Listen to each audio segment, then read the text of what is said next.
सत्संगत जी, प्यार से कहना धन्यकार जी। ये भाव कि ये नाम तो हमेशा से किसी ने अपने श्रद्धा के हिसाब से, अपनी आस्था के हिसाब से जिस नाम से पुकारा, पर ये सच्चाई एक, ये फॉर्मलेस, ये हमेशा से रहने वाली, हमेशा तक, हमेशा के बाद भी रहने वाली ये सच्चाई।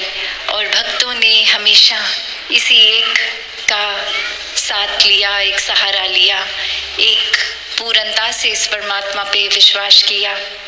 और ये विश्वास ऐसा वाला विश्वास नहीं रखा कि जब तक हमारे जीवन में सब कुछ हमारे हिसाब से चल रहा है तब तक तो इस परमात्मा पे विश्वास है, पर जिस समय भी कोई ऐसा कार्य हुआ जो हमारे मुताबिक नहीं, तो फिर परमात्मा के किए में ही नुक्स ढूंढने लग गए, ये मन से कंप्लेंट्स आने लग गई। तो बात यही कि भक्तों ने हमेशा समझाया कि अपने जीवन में समर्पित होके जीना है। ये परमात्मा के हर पल में जो जो भी ये कार्य हो रहे हैं उसको सिर्फ एक मजबूरी की तरह नहीं, एक पूरे दिल से, एक रहमत की तरह मानते हुए, एक प्रसाद की तरह मानते हुए हर पल को इस तरह जीवन में डालकर आगे बढ़ना है। दातार इस तरह से इंसानों की जब ये रचना करी परमात्मा ने, तो वो कोई भेदभाव तो नहीं हुआ।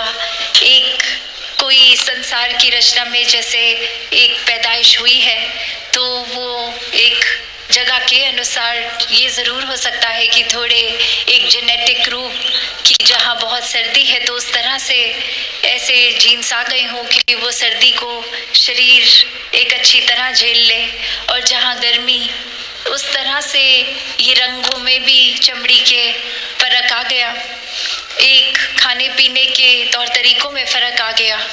पर ये तौर तरीके इसलिए नहीं भिन्न भिन्न कि ये भिन्नता देखकर एक नफरत की जाए। ये तो हर एक की अपनी यूनिकनेस है, अच्छाई है, एक खूबसूरती का कारण है। तो इंसानों ने जहाँ खूबसूरती और ये एक यूनिक चीज़ें जो अलग दिखने में हैं उसको नफरत का कारण बना लिया है। पर ये जब परमात्मा ही एक है, इसने एक तरह से सब पे किसी को कोई कला बख्श दी, किसी को कोई किसी के जीवन में किसी रूप में कुछ दिया, तो हो सकता है दूसरे इंसान के जीवन में वो वस्तु, वो रूप नहीं हो, पर कुछ और देकर नवाजा। तो बात यही कि एक समान ही ये रचना है, और ये नफरत अगर कर रहे हैं हम तो वो अपने अंदर हमें झांक कर देखना होगा कि या तो हम ये कहना छोड़ दें कि परमात्मा से प्यार है, या फिर परमात्मा की बनाई हुई रचना से नफरत करना छोड़ दें। तो बात यही है कि अगर वाकई ही परमात्मा से प्यार है तो हर एक इंसान से प्यार होगा, क्योंकि हर एक इंसान में ये परमात्मा है, ये आत्मा रूप अंश हर एक में। और कैसे फिर हर कोई इस दैवीय रूप का हकदार है, ये मोक्ष का हकदार है, ये खुद ही परमात्मा समान है। तो भाव हमारे, नज़र हमारी, नज़रिया हमारा, तो हर एक को कैसे आदर सत्कार से देखना है। चाहे एक किसी को बहुत करीब से जानते होंगे तो उनकी एक अच्छाइयाँ, कमियाँ सब दिखती होंगी, पर अपनी अंदर हमने क्या धारणा बना के रखनी है, क्या उनकी कमियों को ही सब कुछ बना लेना है, या वाकई ही उनकी अच्छाइयों पे भी देखना है। वो जजमेंटल हो जाते हैं अक्सर जब किसी को बहुत करीबी तरीके से जान लेते हैं, और वहीं जो इंसान हमें पता नहीं कौन है उसके लिए मन बहुत ही न्यूट्रल होता है, मन में अभी कोई धारणा उस तरह से नहीं बनी होती, और एक उस रूप में नहीं उसके किरदार को देखा जाता। तो बात वही कि अगर हम किसी और के प्रति ये कर सकते हैं तो अपने करीबी के प्रति क्यों नहीं। फिर हम ऐसा क्यों मान लेते हैं कि ये इंसान तो ऐसा ही है, ये जीवन में कभी बदल नहीं सकता।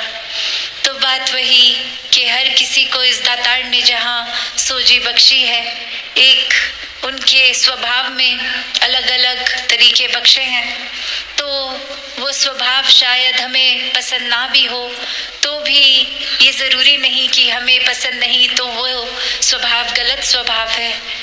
तो बात यही कि हर एक में एक जब परमात्मा दिखता है तो सभी अपने दिखते हैं, सभी का स्वभाव अच्छा लगता है, सभी पूजनीय लगते हैं। तो ये नज़रिया हमें अपने अंदर लाना होगा कि एक समान, ये समदृष्टि का भाव, कि एक अगर हम चाहते हैं कि हर तरफ सुकून हो, अमन हो, शांति हो, प्यार हो, सत्कार हो, तो वो हमें भाव पहले अपने अंदर लाने होंगे। कि अगर हम ही वो रिसेप्टिव मोड में ना जाएं कि हम ही एक चीज़ें होते हुए भी महसूस नहीं कर सकते, तो कितनी चीज़ें अच्छी ऐसी आसपास हो रही हैं जो हम अनदेखा कर लेते हैं। वो फिर हम खुद को ही उस तरह एक ऐसी दीवार अपनी रास्ते में खुद बना लेते हैं कि अच्छाइयाँ होते हुए भी हम तक नहीं पहुँच पा रही। और वहीं जहाँ हम खुद के अंदर सारे गुणों को डाल लेंगे तो फिर हम भी तो हर एक तक वो अच्छाइयाँ ही पहुँचाएंगे। फिर एक हम कारण वही बन जाएंगे जो किसी को दुख नहीं, एक सुख पहुँचाने का जरिया बनेंगे। तो ऐसा जीवन तो कोई भी जी सकता है जिसके जीवन में ये परमात्मा है, ये ब्रह्म ज्ञान है। तो एक सफल जीवन, एक मुबारक जीवन, एक वाकई ही मनुष्य के शरीर में होते हुए मनुष्यता झलकाता हुआ जीवन, हर एक के हिस्से ऐसा जीवन आ सकता है। और हर कोई इस फिर नज़रिए से हट जाता है, अपने पराये के नज़रिए से।